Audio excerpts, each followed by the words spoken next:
Jemi sërish së bashku në studion e Start. Qeveria ka hedhur për konsultim publik ndryshimet në ligjin për nëpunësin civil, me synimin për ta përshtatur administratën shqiptare me standardet e vendeve evropiane.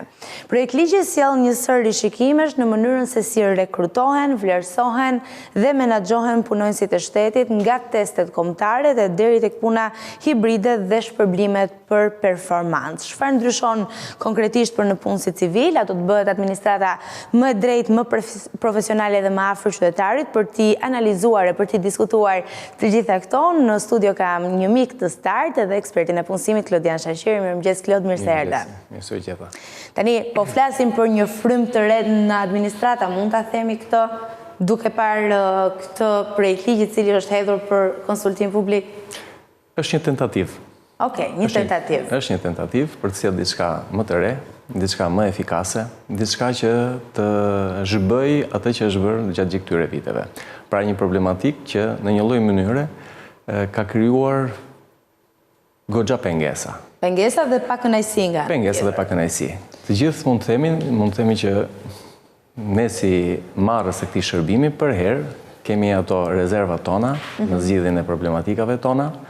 Vjen një moment dhe zgjidhja që do të jetë e menjëhershme, shpesh herë përballet me ta shkëlqyet me probleme. Dhe nëse e përkufizojmë në një fjali të gjithë këtë reformë të re ose më saktë reformim për nëpunësin civil të këtij ligji, a bëhet fjalë për më shumë merit, më shumë kontroll apo më shumë lëvizje? Pra çfarë mendojnë që është ideja themelore që qëndron pas këtij propozimi? Më tepër është një lëvizje që ka të bëjë me atë që, siç e tham, një problematik që nuk ka gjetur zgjidhje deri tani. Po kërkohet që administrata të jetë më efikase, të heqë atë njollën e gjithë këtyre viteve, siç e theksuam më parë, por besoj se do hasin në shumë problematika. Kur flasim për problematika, se këtu patjetër do doja të ndaleshim. Cilat janë pikat kryesore? Cilat janë problematikat që mund të lindin? Problematikat që mund të lindin kanë të bëjnë me përshtatjen. Pra, ne aktualisht kemi një numër të konsiderueshëm në administratë. Të hyrë me merit apo pa merit, kjo është për të diskutuar. Problematika është në përshtatjen. Në përshtatjen me këto lloj risish. Pra, po flasim për një test të përgjithshëm, po flasim aktualisht për një administratë që e kryen këtë punë. Pra, është një, si ta themi, në kaq vite janë ndërtuar ose janë se ndërtuar një lloj ecurie. Si nxjerrim këta njerëz nga një mentalitet që deri tani është bërë pjesë e lëkurës së tyre, është pak problem. Tani të vim dhe të japim një ide tjetër, të japim një qasje tjetër, kjo ka të bëjë domethënë me një mund shumë të madh. Të ngrem mekanizmat e reja që do vinë, pra testimin e përgjithshëm, testimin e veçantë për sa i përket fushave të tyre të veprimit, matjen e performancës së tyre, futjen e punës hibride dhe gjithçka tjetër, do jetë goxha e vështirë. Do jetë e vështirë, por me sa duket një hap i rëndësishëm për të bërë edhe koha ka ardhur, Klod, për të bërë diçka e tillë. Po ti e përmende dhe në fakt e the fare mirë që mbase kjo logjik performance që propozohet përmes këtij projekt ligji nuk është fort e përshtatshme në këtë kohë për administratën publike, se po flasim për ndryshimin e një mentaliteti të tërë. Çfarë mund të ndryshojë nëse ky projekt ligj bëhet ligj dhe fillon të vendoset në zbatim? Do ndryshojë mënyrën se si punohet, si mendohet, si vlerësohet, pra çfarë pritet të jenë disa nga rezultatet pozitive të vendosjes së një ligji të tillë ku secili merr pagë bazuar mbi performancën, jo më rritje automatike, apo një testim të njohurive dhe të aftësive profesionale? Më shumë do krijojë një presion. Do krijojë një presion ku vetë ata që janë subjekt i këtyre transformimeve, besoj se një pjesë e tyre nuk do ta gjejnë veten. Profesionistët e vërtet, ata që quhen, mund të themi, memoria institucionale e këtyre industrive, e këtyre institucioneve, do jenë ata që do mbajnë edhe peshën më të madhe. Pra, unë mendoj që ngarkesa më e madhe do shkoj tek drejtuesit e institucioneve. Në një lloj mënyre, ata që janë në punën civil janë të mësuar ose kanë krijuar brenda tyre, kanë krijuar ato përditshmërinë, janë vetëm zbatues të disa procedurave, disa rregulloreve që nuk diskutohen. Janë drejtuesit e këtyre institucioneve që duhet të kenë peshën për të kaluar, po themi, mentalitetin, dëshirën e ndryshimit, të shkuarit në çdo lloj detaji për të dhënë një shërbim akoma më të mirë, pra thjesht pak presion më shumë. A mund të sjellë largim nga administrata shtetërore? Po. Besoj se është një rrugë e hapur për lëvizjen, qarkullimin e shumë në punësve civil, do krijoj një amulli dhe në momentin që do filloj edhe hyrja në punësve civil të rinj, kjo do japi mundësinë edhe të një vakumi të efektshmërisë të shërbimit. Pra, mund të themi që në momentin që do hyj ky ligj, do jetë në thënë faktik, pjesa e gjithë këtyre ndryshimeve do të lejë një amulli, besoj, për një kohë. Dhe patjetër, gjithçka ndoshta mund të ndikojë edhe tek qytetari, sepse nëse krijon atë që ti the, pra një vakum edhe një pjesë e këtyre profesionistëve që deri më tani kanë shërbyer aty për qytetarët, mund të largohen për shkak të këtyre ndryshimeve.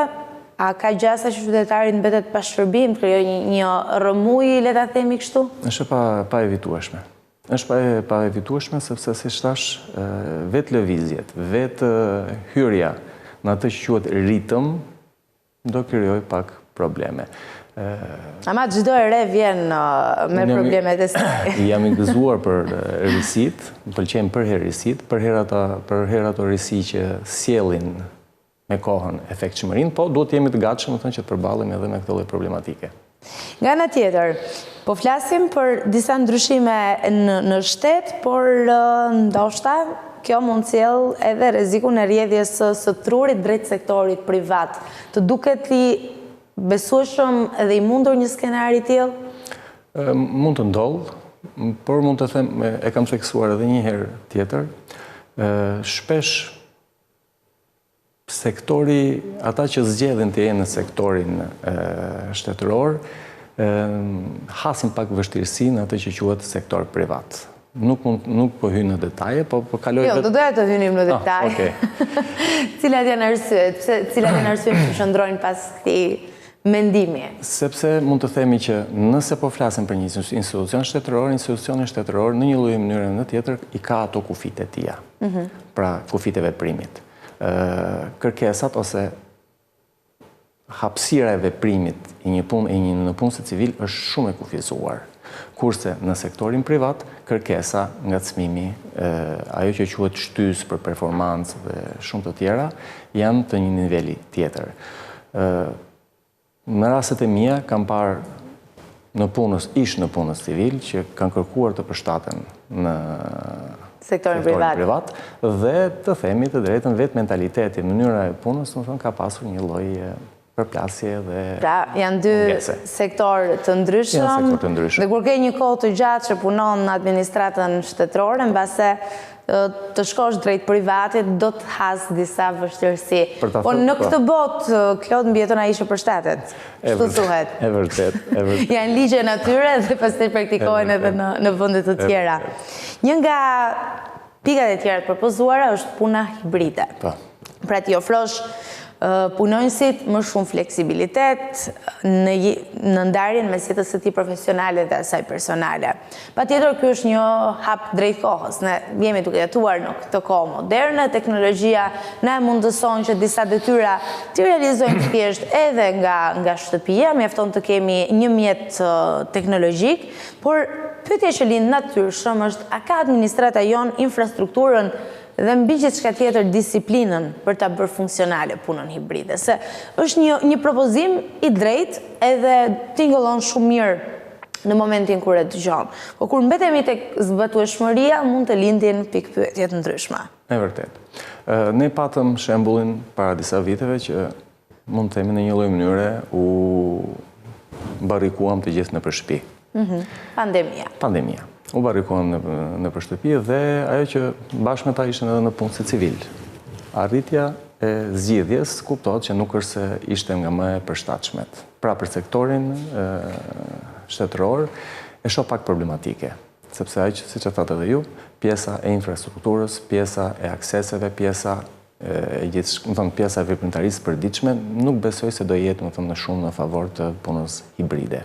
Në një farë mënyrë është një thik me dy presa. Po flasim edhe për sisteme procedure, do të thënë që bazohen edhe tek siguria. Në qoftë se një në punës, puna është i kontrolluar, pra ajo që quhet veprimtaria e tij e përditshme, është e kontrolluar, po themi, në një sistem kompjuterik i bazuar, dhe i mbrojtur nga sisteme të tjera, ose të dhëna të caktuara që janë pjesë e sigurisë ose të punës së tij, nuk mund të dalë jashtë atyre zyrave. Ideja është shumë e bukur, fleksibiliteti, hapësira që jepet këtyre në punës të jenë pranë familjes, pranë të ndryshojnë diçka dhe të kenë edhe ata një ulje, një ulje stresi të punës të tyre, por besoj se nuk është shumë e përshtatshme. Nëse më përmendë stresin, edhe do doja patjetër ta diskutonim pak këtë. Është thjesht një pyetje kështu kurioziteti nga ana ime për ditë më shumë mendimin tënd. Cilët janë më të stresuarit në Shqipëri, administrata publike apo ata që punojnë në sektorin privat? Se besoj të kanë ndeshur puna me të dy.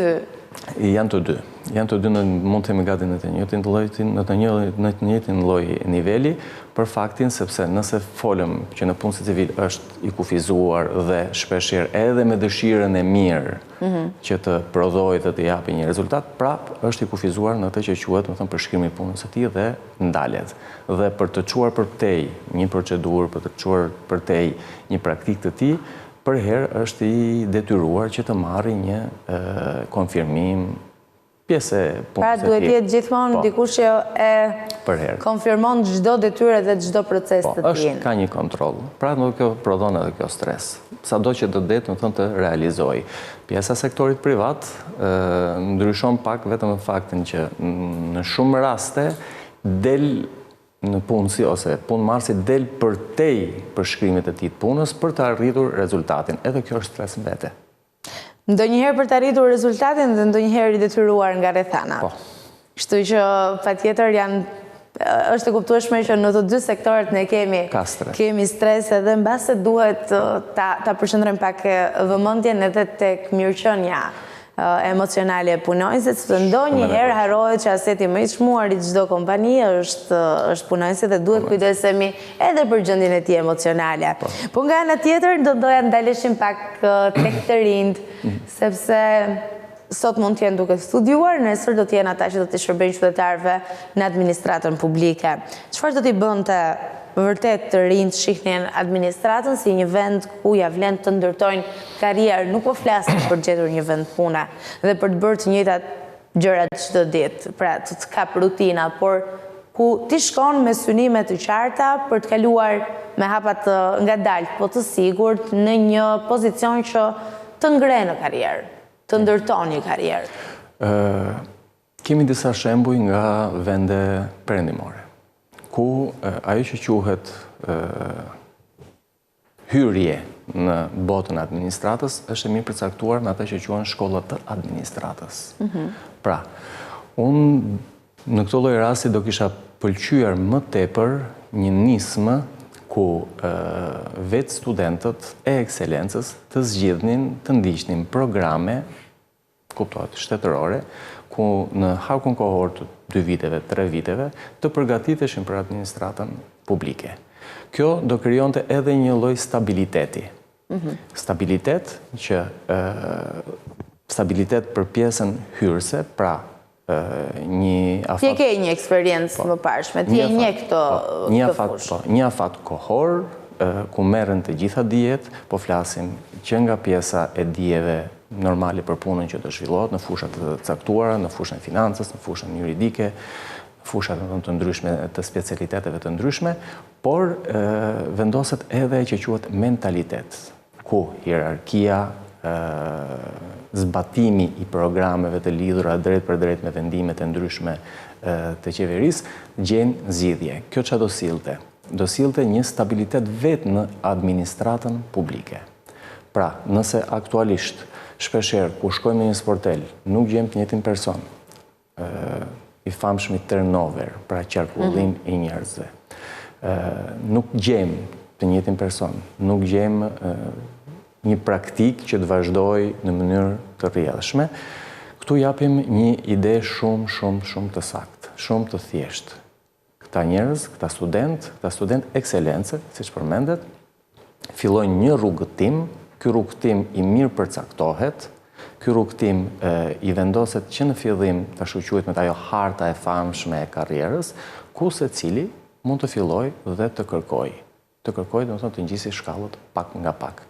E mendoj në mënyrë me të vërtetë serioze që është koha që Shqipëria të ketë një shkollë administrate. Një shkollë ku të formohet në punësi i arshëm civil. Këtu do jemi, besoj, në një stabilitet shumë të bukur, për vitet që vjen. Pra, ne të fillojmë të rrisim vetë këta njerëz që nesër do jenë pjesë administratës shtetërore. Do të kalonim tek pyetja e ditës. Ne organizojmë për çdo temë një sondazh në Instastory, në mënyrë që edhe audienca të mund të ndihet e përfshirë edhe të jap mendimin e saj. Dhe patjetër kemi drejtuar në këtë rast një pyetje që lidhet me administratën shtetërore dhe me këto ndryshime të cilat me sa duket janë propozuar pak ditë më parë, janë hedhur për konsultim publik. Shkojmë tek pyetja e ditës dhe të shohim se si ka votuar audienca jon, miqtë e mëngjesit. Testim për administratën e drejt 63%, pra 63% e audiencës e gjykon të drejt, nuk sjell ndryshim 37%, shumë burokraci 0%. Si i gjykon, mbi çfarë bazash mendojnë që qytetarët janë përgjigjur? E para, me qenë përgjigjur në një përqindje shumë të madhe për atë që quhet e drejtë, është kërkesa. Pra, vetë publiku kërkon që administrata të testohet. Edhe unë jam tek ajo. Duhet të testohet. Pjesa e nuk sjellit ndryshim është një diçka, domethënë që fatkeqësisht një pjesë e jona e vuam pak këtë llojin që sido që tjetë reforma, prap nuk do sjelli, e kemi pak këtë lloj negativiteti. Por unë duhet ndalim vetëm tek pika A, është e nevojshme një testim për administratën, është e nevojshme që të ketë një shkundje, është e nevojshme që të krijohen baza për një administratë të fortë dhe jetë gjatë. Një pyetje të fundit, Klod.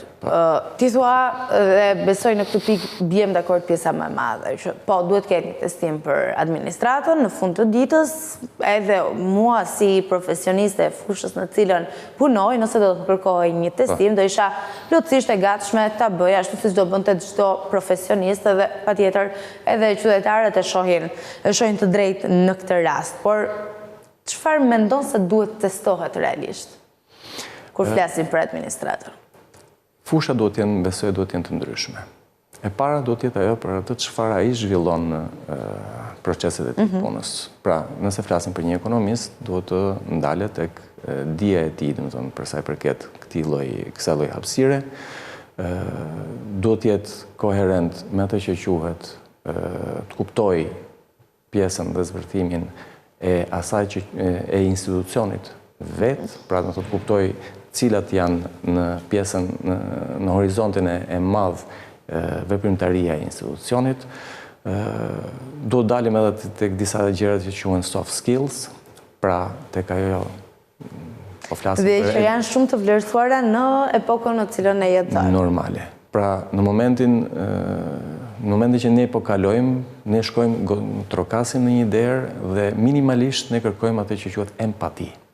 Pra një mirë kuptim. Askush askush nuk ka dëshirën të shkojë të trokasi diku dhe të gjej një zë jo fort të këndshëm ose një moskuptim. Pra, më bazike është empatia. Pra, një lloj, nuk them përshtatje, por një lloj mirëkuptimi. Mirëkuptimi për të shërbyer edhe për ta lënë të kënaqur qytetarin në fund. Dhe prandaj jo më kohë të pyeta, sepse nuk e di nëse ka një bazë për mënyrën se si duhet të filloj testimi, po gjykohet e drejtë në këtë rast që aftësitë e butat janë ato që do jenë prioritare. Se nuk po vëmë në diskutim aftësitë profesionale të njërit apo të tjetrit, përsa kohë janë aty, do thotë që natyrshëm i kanë disa... Kjo është rasti më i mirë. Në rastin më të mirë. Klot, falenderoj për bisedën, mbetet të shohim se çfarë do të ndodhë me këtë projekt ligj, a do të miratohet, a do të zbatohet, e se si do të vijojë më tej.